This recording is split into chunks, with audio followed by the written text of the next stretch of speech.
Чапталып калыптыр аябай катуу.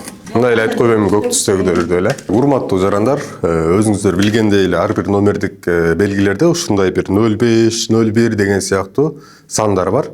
Өзүңүздөр билгендей эле бул сандар аркылуу сиздер автоунаанын кайсы регионго тиешелүү экендигин билсеңиз болот. Так айта кетсек, бул 01 бул Бишкек шаарына тиешелүү, 02 Ош шаарына тиешелүү, 03 Баткен областына тиешелүү, 04 Жалал Абад областына тиешелүү, 05 Нарын обласу, 06 Ош облусу, 07 Талас облусу, 08 Чүй облусу жана ошондой эле 09 Ысык Көл облусу. Бул маалыматты баарыңыздар эле билесиздер. Андан тышкары дагы 10 жана 11 региондук номерлер бар экен, көрүп жүрөсүздөр.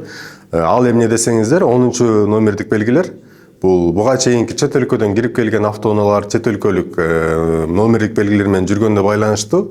Ал автоунааларды легалдаштырып, 10 аймактык номер кылып, номердик белгилер берилген. 11 номердик белгилер болсо, бул бизге чет өлкөдөн кирип келген адамдарга убактылуу берилген номерлер. Алар кайра чыгып баратканда бул убактылуу номерлерин тапшырып чыгышат. Ал эми ал номерлер жокко чыгарылат. Дагы айта кетчү нерсе, бул мамлекеттик номерде жашыл тилкеси бар болсо, ал автоунааны электромобиль деп таанысаңыз болот. Андан тышкары дагы ушу биздин көчөлөрдө ушундай бир кызыл түстөгү же болбосо көк түстөгү номерлерди көрүп калышыңыз мүмкүн. Булар эмне десеңиздер, бул биздин өлкөгө башка өлкөлөрдөн келген, элчилик аркылуу келген, посольство аркылуу келген элчилердин унаасына бериле турган ушундай атайын кызыл номерлер. Ал эми көк түстөгүлөр, дептер көк түстүн албаймбы? Чапталып калыптыр аябай катуу.